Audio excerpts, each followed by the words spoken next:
your resume is not going to get you a job. Your relationships are going to get you a job. More than ever, relationships are what matter. And I know for a lot of us who have a problem engaging with people, start small. You've got to start engaging with people, because the days of the really smart person getting the job are gone. It's about the smart person who's also really personable and can also explain things really well, and everybody likes them, which is just, everybody's hunting unicorns. And unfortunately, in this market, you need to be one. And that's my biggest piece of advice is be a unicorn and put as much time as you can to being unique.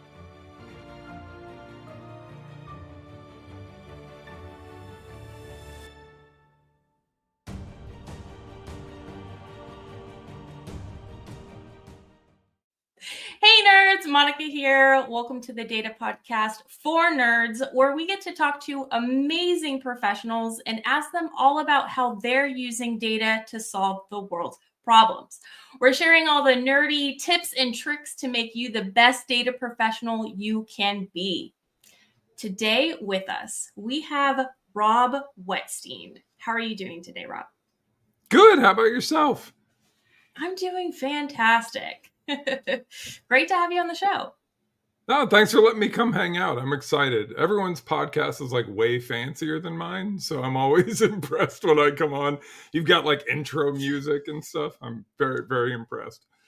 Oh, thank you so much. I had a really fun time picking out the music. I think that it's very epic, so I really like it. It is. It definitely gets me jazzed. I'm like, all right, let's go. I don't even know what we're in for, but no, I'm right Good. there That's with the you. purpose of it. So I'm glad that it's working. Good hype music. So we are a nerdy podcast, and we start off the episode by understanding people's origin stories. So if you could please tell us about your background and how you got to where you are today in your career. Yeah, I started off as a poor kid pulling computers out of trash cans, and learning how they worked. Back in the day, people used to just trash computers because nobody knew how to fix them. So I would pull them out of trash cans at like Circuit City and Best Buys, and learn how to work on PCs. I quickly kind of fell into the hacking scene very early on in the 90s when I was a young lad. And then Kevin Mitnick got popped, and it scared me because like that was the first time someone had done like was sentenced to real jail time for hacking. So I just continued to be curious by nature, started writing and learning and analyzing malware, and just really loved the security aspect of things, and dug into that. And then fast forward to later in life, it turns out you can turn it into a career, and got a gig at Disney working in cybersecurity and doing IoT and mobile security. Was my first security gig almost a decade plus ago now or more. So I've been in technology for over 20 years. That's awesome. You said that you have had almost every cyber job out there. What would you say is your favorite job? Like from my, I love kind of chasing a dopamine high from my ADHD side. So for me, I would say my favorite job is incident response. I love the working incidents like real time. I love fighting attackers real time. I found that a lot of fun. That's like the flashy side that everyone hears about. There is a very large, boring side, which is the reading logs and identifying, and the data aspect, right? Digging deep into the data, analyzing what happened, how the attacker did it, what we call the whodunit phase. But for me, incident response was always my favorite, but it doesn't fit my lifestyle as I get older.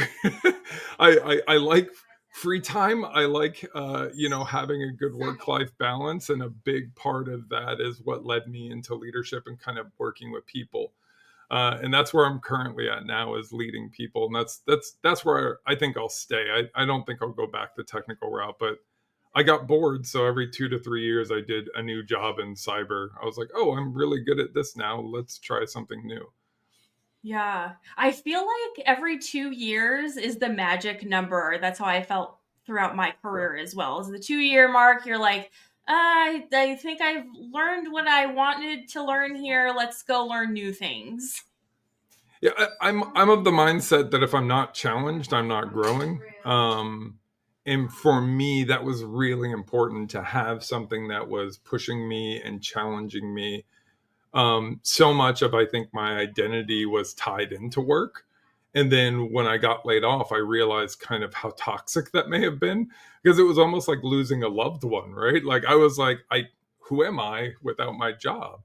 So I think I've taken a big step back on kind of the way I look at work versus life now than how I did even a few years ago, just because work was life. Like it was very Mhm. much I lived and breathed kind of fighting attackers and put in obscene hours, and that was just my life. And you just kind of learn to live that way. When I took my first vacation, when I didn't have a laptop with me, it was kind of surreal. I was like, wait, I'm not going to have to work on a trash can in the middle of nowhere. Like, this is amazing. I don't even know what to do right now. It was very uncomfortable for a bit. When you live security operations for like a decade, when you get out of that constantly on, constant firefight mindset, you don't really know what to do with yourself. You kind of take a step back and go, "Well, I seem to have a lot of free time now. What do I like to do?" Yeah. So, in your current role, in your current leadership role, what are your main responsibilities that you're doing now?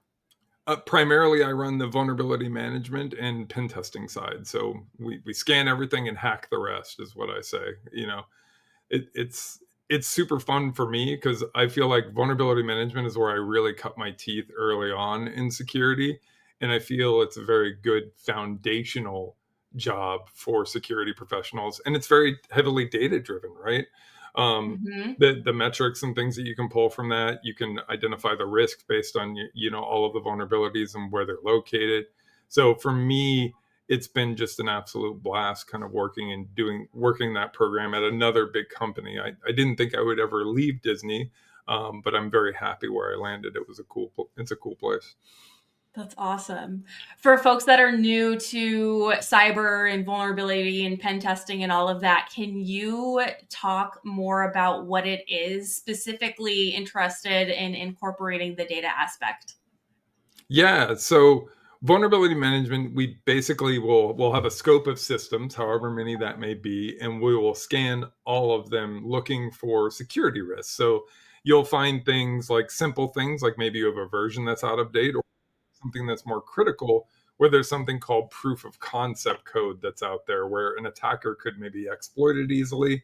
If that system's on an external facing server, it's not a matter of if it's going to be attacked, it's just a matter of when, because of all the attacks that constantly go on. So you'll take that data, you then look at that and you can identify areas of risk. You can look at systems of record that are your key systems, like maybe your high value systems. You can rate them higher and say, hey, this area is at a higher risk because it's external facing. You also have the ability to look at that data and it tells a story. Are people patching? Are they doing what they're supposed to? Are they following company policies?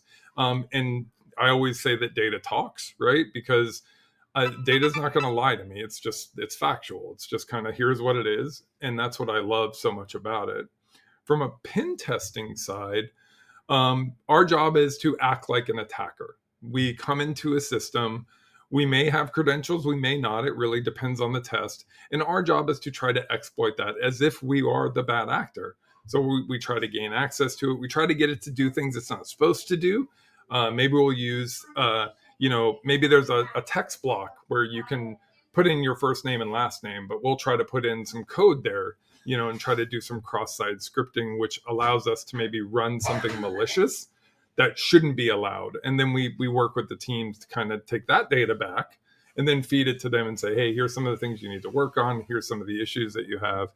Um, all of security is incredibly data driven. Everything that you do, from incident response to just the cyber intelligence, is all data driven, and data points to kind of figure out what your risk is and what your risk profile is. Yeah. I think I started out my career as an IT auditor, and having that IT and security background, I think really helps me out as a data professional because of your point where you said that you have to think as that hacker, right? You have to think about all of the different situations and scenarios that could occur to then solve a particular problem. And I think that's something that's very beneficial for data professionals when they're trying to approach and solve a problem as well. Yeah, many of us, especially kind of growing up in technology, it's hard to kind of sometimes wrap your head around what an attacker can do, right? So I think your background that you have gives you kind of a leg up in the data field because you can say like, hey, let me tell you what this means and how an attacker could take advantage of it. That's the key factor I think a lot of people miss out on is they look at something and they say, oh well, there's this risk, but we have a firewall in front of it. It's like, okay, is that firewall patched appropriately? How often could it be attacked? What does the data tell us on your firewall? Right? There's so much information, and from an audit perspective, I love working with the auditors because they come in and kind of think like that attacker. Hey, okay, when's the last time this has been done? Why isn't this done? Hey, if I was able to get into here, could I log in without credentials? So it's very similar to what we do from a pen test perspective. That's why I love kind of the audit process. I know a lot of people are like vehemently like they're like nobody loves the audit process. No, I totally do, because it safeguards and checks all the stuff that you've built to ensure that you've built it with proper policy and procedure, proper PCI compliance in mind, and that you're doing the right things at the right time. It's just that extra safeguard to feel good about what you've done. Yeah, absolutely. What are the most favorite problems you like to solve as a security professional? Anything weird, like anything that just doesn't make sense. That's like my favorite. When I have people who are way smarter than me coming to me, it's because I know the problem is goofy. Because the way my mind operates is not like normal people. So they'll bring it to me, and I'll just throw out some craziness. And they're like, "Do you think that's a possibility?" And I'm like, "I'm not sure." But yeah, the odd ones are my favorite. The ones that already have been touched by multiple people, and they're like, "We have no idea. This is what we think, but maybe not." I was given kind of the moniker of like the fixer, where like people will just kind of be like, hey, nobody can figure this out, let's see if Rob can do it. And they would send me just crazy problems. That was my biggest thing, and I still love it to this day, and that's why in a lot of my hobbies, problem solving and stuff like that is part of what I do, just because learning and challenging myself and is kind of that constant, I would say almost my drug, right? Like I'm always constantly chasing that knowledge high of learning new things, where I'm like, like the 80s movie Short Circuit, like I need more input. So it's the same deal. I love that. Do you have an example to share on what's the weirdest and wackiest problem you solved? So much of what we do is non-disclosure and we can't talk about. Uh, this is true. Yeah, I understand Yeah. that. So I will tell you a story. It hit the news, and but like all the details weren't there. So I can just tell you. So it was my first kind of week in incident response at Disney, and it was my first on-call week. So I get a phone call from, I think it was ABC at the time, and Good Morning America's Twitter had been hacked and was posting all of this hate stuff and a bunch of things. Um, I can't give all the details, but I could tell you we were able to identify that the attacker had gained access through something we didn't even think they're able to access, and then from there they were able to post on multiple accounts, not just Good Morning America, but other accounts too, which was kind of interesting. And the only reason I can discuss that is because it was public. But Yes. most of the things that you do as part of either incident response or part of security is basically like you can't tell stories. It's always rough, and you definitely can't put them in a recorded podcast format. I completely agree. Same thing with audit. We can't really Yeah, go about like, oh, do you know what I found the other day? yeah. you speak in these weird, vague terms where like those who know are like, oh, I figured that out. But those who don't, it's like watching the Penn and Teller TV show where they try to basically have magicians trick them where they kind of speak in code. Where if you know what I'm talking about, you probably already figured it out. But if you don't, you'll have no idea. I love that show.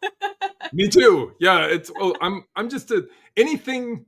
I love problem solving, so like that's a big thing for me. Is like any show that makes me think or challenges my thinking. And I did like sleight of hand magic and other stuff just because I'm a nerd. So I did that specifically to work on hand-eye coordination and also to help me break out of my social anxiety a little bit. So like all the different things that I did for work and different stuff were just like icebreakers to make me feel more comfortable. But sleight of hand was one of those. No, I'm not doing any magic today. Oh, shucks. I was like looking around. I was like, do I have any of my stuff? No, I don't. So we're getting into the fun bit. So we'll officially transition into what I call the fun bit section. So we've had discussions before, and you have a very amazing LinkedIn profile, and I have questions for you. Sure. So, in a bit of a speed round for the first questions, you already talked about the fact that you love TV. You're a TV nerd. So, what's your favorite TV show? I'm kind of a person who goes back and watches like old stuff a lot. So I've just been rewatching Elementary, but I would say my favorite new show is probably Severance, just because of the cinematography, as well as the storyline is really intriguing to me. But it's really impressive. It reminds me very much of like Stanley Kubrick type stuff, and you could tell Ben Stiller's highly influenced by Kubrick design. Just the rooms and the really long shot hallways are just super awesome. I'll have to check that one out. I haven't heard of it. What Apple streaming TV. service or it's on? Yeah, it's on. Okay. Yeah, it takes a little bit to get into, but it's really, really interesting from a concept perspective. I'll give you the high level concept, which is you're able to disconnect your mind and basically sever the connection between your work self and your real life self. So your work self never knows what happens at work, and your outside person never knows what happens inside work. So you live two separate lives entirely without either one of them knowing what the other one is doing. It's Yes, quite I do. cool. Yeah, it's just the idea is really compelling to me. Yeah, I do now remember seeing a trailer for that, and I was like, I want to watch this. It also reminds Yeah. me of an anime that I watched. I think it was Pantheon is the one that I'm Yep. thinking of. It's very much Maybe. like Okay. Pantheon's very similar. Okay. Yeah. Okay. Mhm. Well, then I'll love it. I'll check it out. Yeah, it's just a cool concept. Awesome. You said that you're also a movie nerd. What's your favorite movie?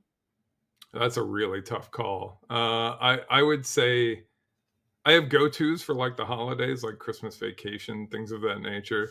Um, I would say one of the more prolific films I've seen from a sci-fi perspective was The Matrix, and Hackers. I think is probably one of my favorites. It really is what piqued my interest in hacking. And then when I found out like 90% of it was fake, I was like so disappointed. I even have I made the original kind of hackers pager from the thing that says hack the planet on. Oh, that's So amazing. I found the original Motorola from the film, and then accurately recreated Serial Killer, one of the characters' pagers from that. That movie really piqued my interest as a young kid and getting into computers. So I would say that's probably up there. The Matrix for Yeah. sci-fi, Shawshank Redemption just for overall storyline. Those are just a few that I can kind of think of off the top of my head. And I love the Tarantino flicks too, Pulp Fiction, Reservoir Dogs. Those were my big favorites growing up also. I think the movie that sparked my interest into cyber is the epic scene from Jurassic Park where they hack the mainframe. I love that scene. There's actually a shirt that I have that has that on it, which I wear to security conventions. I love that. Yeah. You're also a gaming nerd. What's your favorite game? What's your favorite type of game genre? I would say RPGs and Okay. like story driven ones. But the most recent I played through is the new Zelda, which I absolutely love. I even created uh like this is when I nerd out on something. I actually created the Zelda staff from that because I needed that as well as a master sword in my room. That's amazing. What material is that? It's 3D printed. Oh, wow. Is Yeah, it how many and pieces is there, or is your 3D printer huge? it came in I think 6 pieces, and then I put it all together, and then spent an obscene amount of time sanding. And now I'm concerned it's going to fall, so I'm going to move it over here.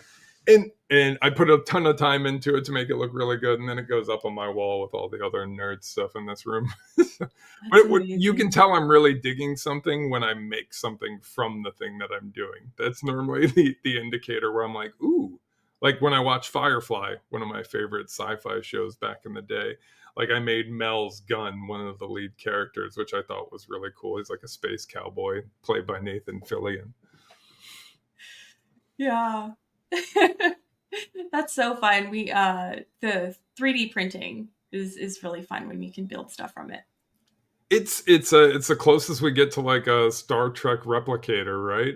I was gonna say Star Wars just to mess with the Trekkies who are listening, but I chose not to because I did not want to get their wrath of Khan. But no, Yeah. like I needed a new cell phone case, so I just quickly 15 minutes later it was there. Like that to me is the coolest thing ever. I'm like, oh, I need a bracket. Let me design it real quick, and then it's made. And it comes from what feels like nothing. Right now on the printer is some new stands for my speakers for my turntable. So it really just depends on what I'm working on or what obsession I currently have this month. That's awesome. I've contemplated on printing one of those YouTube play buttons awards, Yeah, just to have it. hanging on my wall. Yeah, just to have I'm it. not gonna lie. I considered the same thing just because I thought it would be fun, and then I was like, it seems like a lot of work. I know, I know. I'm still not to the even close to the count. So follow, like, subscribe, all that jazz. Indeed. What else? You said that you change your hobby almost every few months. What's the most random hobby you've had, would you say? Oh, the most random thing.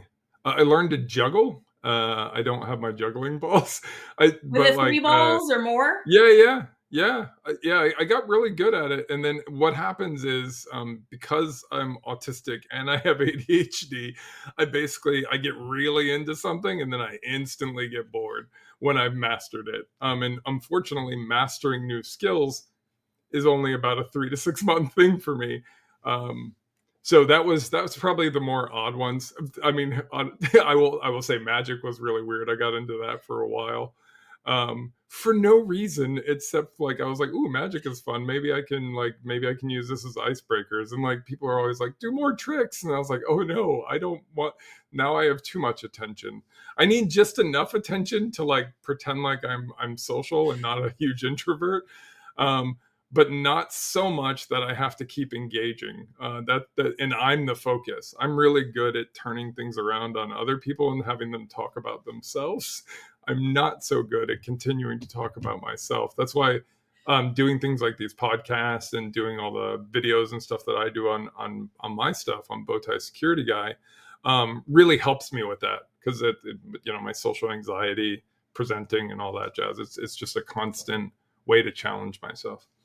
Absolutely. I think you're doing a fantastic job. Thank you.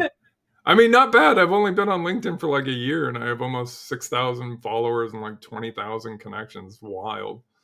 That's Uh, amazing. yeah. Yeah. I think I told you, like, I became an accidental influencer. I just did it because I was depressed and I was unemployed and I was sad every day. And I was like, I can't keep being sad every day because it's not going to be productive. So I just decided to open up mentoring to everybody. I opened up my calendar. I was doing sometimes 8 hours a day of mentoring, talking to people. So much so that I lost my voice at one point and was having to do interviews like as a raspy voice person, which was really just, my wife just laughed. She's like, only you would have a problem like this. Because it's just something weird that I would do. I would talk so much I would lose my voice just because it helped me stay sane. They were helping me as much as I was helping them, for sure. Absolutely. Yeah, that's why partially the reason why I started this podcast was that I can practice my public speaking and Yep. connecting with people and networking and all of that. So yeah, it's just getting out there and doing stuff. Well, soft skills are so incredibly important for technical people, now more than ever, because it is very much, and as sad as it is to say, it is very much a popularity contest when it comes to getting jobs now. When you have 500,000 cybersecurity people out of work and you're going for a job and 10 people are interviewing, you're going to pick the person that like you've enjoyed talking to most in most cases.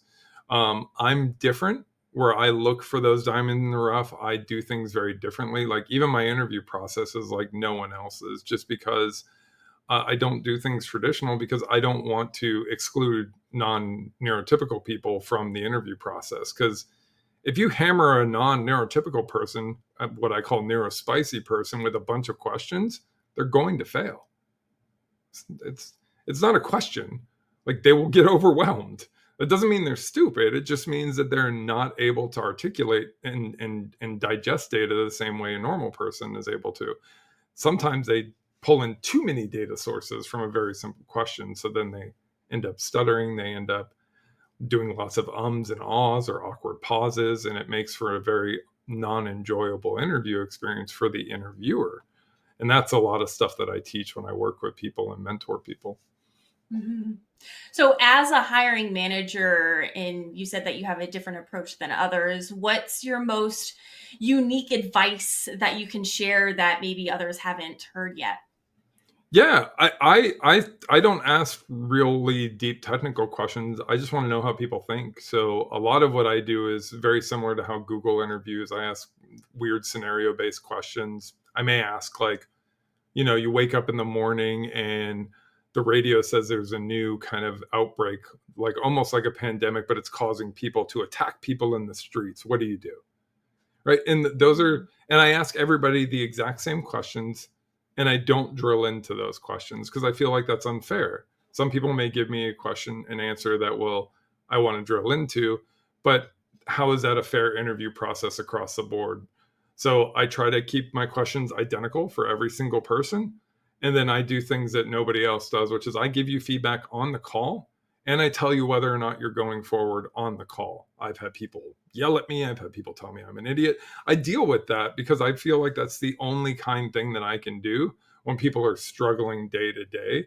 So my interview process is you meet with a recruiter, then you meet with myself, and then you meet with the team. And that's it. You're done. And we'll make a decision and you'll know within 24 to 48 hours, sometimes even sooner, if I'm able to do back-to-back interviews. And then interviewing becomes our entire primary focus. We will work around everyone's schedule. We will change anything to get it done. I normally close roles within 2 to 3 weeks. Nothing ever stays longer than a month, ever.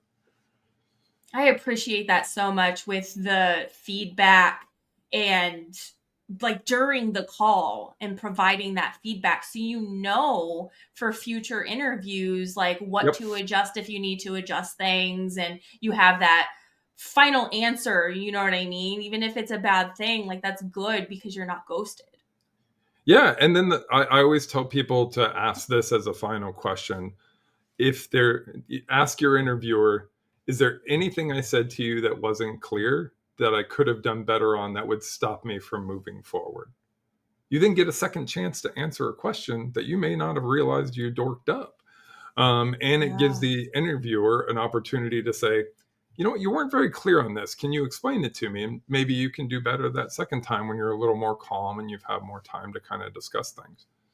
I love that. That's great feedback. That's a great Yeah, advice. it was huge for me. But I mean, granted, people are going to lie to you, right? They're going to be like, "Yeah, you're totally moving forward." gotcha, kid. And then you get completely ghosted. It does happen, but I feel like at least what that does for me. So the reason I started asking that question is, one, it was a piece of advice from a recruiter, which was absolutely phenomenal. And two, it instantly stops my anxiety and worry about it. I'm going forward. Mhm. By the time I find out I'm not moving forward, I've already forgotten about that job because I was already moving forward. I didn't even think about it. I was just waiting for them to send me an email. And the first email I get is, hey, sorry, we're not moving forward. That's okay. I didn't even have time to worry about whether or not I was moving forward. So for me, it really helped me when you're interviewing at multiple places to ask that question. Yeah. Yeah. One question that I ask all of my guests is around learning, and you already alluded to this a little bit, but what is your approach when you're trying to learn new things? Everything. I talk to people who do it. I watch YouTube videos. I'm a huge student of YouTube University, right? I would say a lot of what I've learned from that, and then I'll do it. For me, it's all about like trying to just figure it out. I'm not afraid to fail. So I'm totally down trying something I'm not good at and just completely ruining it. Like, and I'm okay with that. Because to me, I've learned more from failure than I've learned from anything else in my life. It is my greatest teacher and my greatest friend. And I embrace failure, and I absolutely kind of seek to always push myself to a point where I'm either close to failing or do fail, because that's when you learn the most, in my opinion. I completely agree with that. I always tell my students when they're learning like something like a programming language, just to break it, figure it out, Yeah. read the error code, troubleshoot it, fix it. Oh God, how many times you're like you've been working on code forever and you're like, why isn't this working? And there's like a comma in the wrong place, or like you It's forgot a always a bracket. You're comma. like, It's always a comma. yeah, you put the pipe in the wrong area. It's just super annoying. But those are the things you learn, right? And you remember Hmm. those. I that was one of the hardest things I think I had to learn as a leader, was to let people fail. I'm Hmm. like, so like, I want to protect my people. Like, and I'm like, no, no, no, don't walk into that house. There's knives everywhere. But like, sometimes people got to get, cut up to realize that that's a problem. And unfortunately, you're not always going to be there to help them kind of watch out for that hole. So knowing that my people have an opportunity to fail and creating an environment where they're comfortable failing is was really difficult for me Hmm. early on, because like I just want to help everybody be successful, but then I realized that I was fundamentally lowering the overall intelligence of my team, because no one was learning anything. They were just using me as a crutch. Oh, that's all right if I don't know it, Rob will. And I'm like, oh no, what have I done? And then you end up working way more than you should. You end up putting in way more hours than you should because you're everybody's go to. And then that leads to more stuff where you're constantly taking on additional work, you're doing more things. So it's that vicious cycle. But that was the hardest thing for me to learn, that letting people fail is okay. And you're taking away their opportunity to learn by not giving them a situation where failure is an option. So that to me was a big life lesson, and I've continued to take that forward, and I've seen so many people grow from allowing that to happen. I remember, I'll tell a story, and he may or may not listen to this, or she may or may not listen to this because they're going to remain nameless. They had just joined my team. They had made a change in production and broken a whole bunch of stuff. Like our entire Azure environment was like really having problems, and they were freaking out. Right, this is like their first time kind of being able to have the training wheels off, and they just dorked it super hard. And I get on the phone with them, and I was like, do you know what you did wrong? Yep, I know what I did wrong. Can you document what you did wrong so nobody else does it? Yeah, I can document it. Awesome. Let's do that. And they're like, okay, anything else? I was like, no. They were like, what you're not upset? I said, why would I be upset? I said, you're going to beat yourself up more than I ever will be able to. As a technician and as data people, we are our own worst critics. I don't need to critique you and tell you you did bad. You know you messed up. and you're going to beat yourself up 1,000 times over. You're going to go through every possible scenario so it never happens again because you don't like the way that makes you feel. Why would I add to that? So I just said, hey, no worries, man. Don't let it happen again. Thanks for doing the write up. And we looked through his write up. We met with the team afterwards. Hey, here's what we can do better.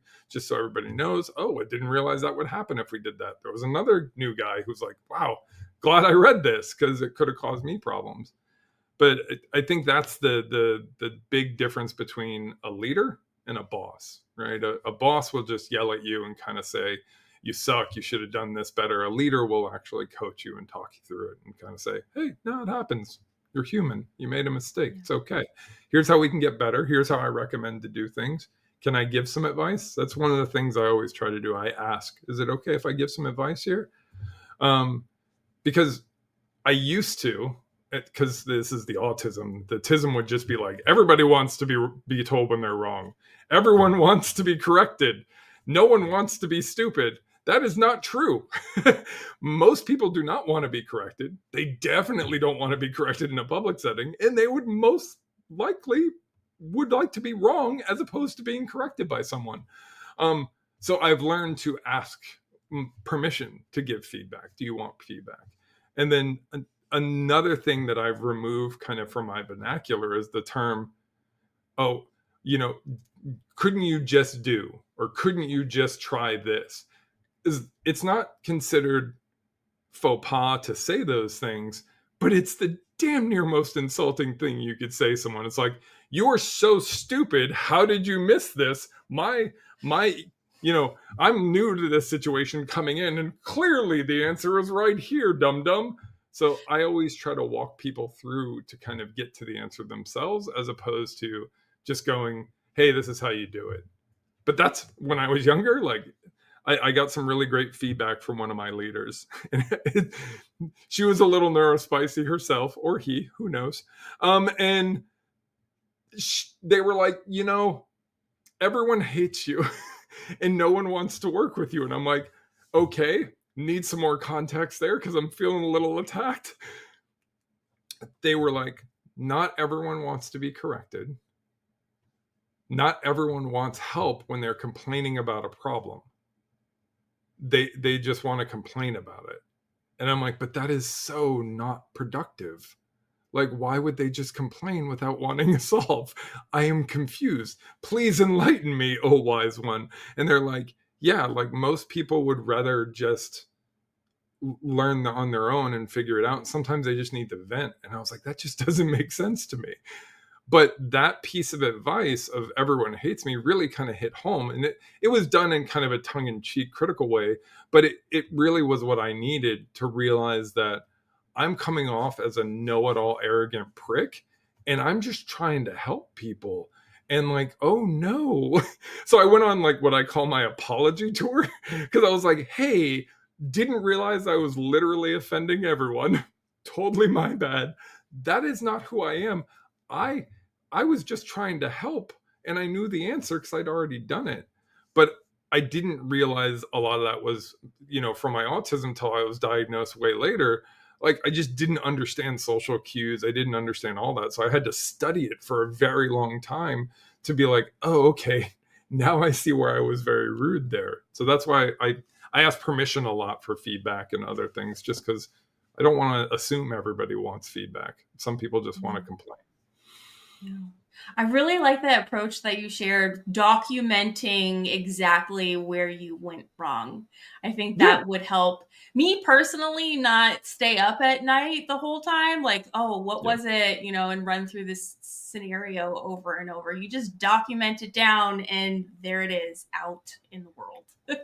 I have to put things down on paper, or like my mind will cycle on them forever. I joke with my leaders and I say, you think I may only work 40, 50 hours a week, but really I'm working 24/7 because my mind never turns off. It doesn't stop problem solving. I have my phone right next to me when I'm sleeping, so I'll quickly grab it and write a bunch of notes to myself at 2 o'clock in the morning when I dreamt a solution to a problem I was having. Yeah, I even dream work solutions but I think a lot of us neurospicy people are constantly kind of cycling on things. My best leader is the one I have great at this. they will basically what I call seed an idea with me, and then they'll come back a week later. They'll go, Okay. hey, this is the problem we're having. I want you to think on it. We'll talk in a week. And I'm like, wow, you've learned because that is the best for me because I will cycle on it without even realizing I'm cycling on it. The meeting will come up and then like I'll just spew a bunch of things that my mind was back cycling on. And like here's some ideas that I have. And I didn't even think about those consciously until that exact moment. But my mind was sitting there kind of cycling on them for a bit, which I thought was kind of cool. Yeah. Well, I appreciate all of the nerdy tips and tricks that you shared with us today. Are there any other final words of encouragement or any recommendations that you wanted to share? Yeah, the one thing is if you know you're going to be someone who's nervous and you're doing video interviews, don't be afraid to print out knowledge that you know and put it around your monitor. Like I'm not saying to cheat. I'm saying if you know this, but you also know you get nervous, I call them my parachute notes. So if you start to panic or you start to get overwhelmed, you can pause for a moment, do the old chin think thing, and then I'm reading the notes that I have right up here that says this is what security engineering is. This is what like I had studied so hard for my to become a security engineering manager because I didn't even know what it was. I was like, ooh, security engineering, I'll apply for this job. No way I'll get it. And then I was like, ooh, I'm really into this. And I got obsessed. And then I hyper focus, which is just a problem I think a lot of us neurospicy people have. And then when you come out of that, you then doubt yourself. You're like, there's no way I learned so much. Like you have that second guess type thing. It's like an imposter syndrome, but it's almost like there's no way I could retain that. So the parachute notes are really helpful. And then the other thing is for anyone who's struggling to find work, your resume is not going to get you a job. It's just not. Your relationships are going to get you a job. More than ever, relationships are what matter. And I know for a lot of us who have a problem engaging with people, start small. Maybe throw out an intro video. Maybe feel free to reach out to me. You can check out my podcast too at bowtiesecurityguy.com and just learn and listen and feel more comfortable in yourself to kind of get out of that shell, because you've got to start engaging with people, because the days of the really smart person getting the job are gone. It's about the smart person who's also really personable and can also explain things really well, and everybody likes them, which is just everybody's hunting unicorns, and unfortunately in this market you need to be one. And that's my biggest piece of advice is be a unicorn and put as much time as you can to being unique.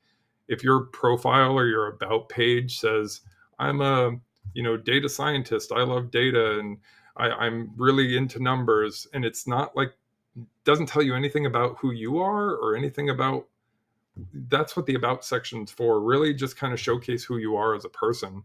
When I was first diving into the job market again after 20 years, I didn't even really know where to start. So for me, I was very concerned that the bow tie security guy moniker was going to be detrimental. And one of my recruiter friends was like, not for the right companies. Like, if you're worried that somebody's going to think you're too goofy, too weird, consider that an employee filter. Like, I'm not saying post all your crazy stuff, but I'm saying like, be your unique self. If you're into anime, cool, figure out a way to tie it into security. It doesn't matter. Like, being your unique self, I think, is so important, and it allows you to find the right company and the right leader for you. Because if you put on that kind of fake front for the interview, you might get with a boss that just you're never going to gel with. So that's all I Absolutely. got. But thanks for having me. This has been a blast. I've enjoyed it. I'm going to have you on my podcast, which is way less formal and fancy, where we'll talk only about you, and I can ask you questions, Clarice. Quid Yes. pro quo. Looking forward to it. Thank you so much, Rob, for coming on the show. If any of the listeners want to reach out to you, have any questions for you, where can they find and or follow you? Yeah, hashtag bowtie security guy will find me pretty much everywhere. All one word. My podcast is on all those. The podcast is for like new people, and just we talk to cyber professionals to talk about what the job is really like. It's not a super technical. There's a lot of those. I'm not one of them. And then my videos that I share on LinkedIn, linkedin.com/bowtie security guy. I share a lot of stuff where I engage with hackers. I click on links and do the stuff that we tell you not to do just to show you what happens. And then I share videos on leadership, mentoring, and just mental health because it's really important to me. So that's where I like to find me, and I'm happy to work with anyone. I don't charge for that service. So if you need some help or you're struggling, I'm here for you. Amazing. Thank you again, Rob. And as always, folks, happy learning.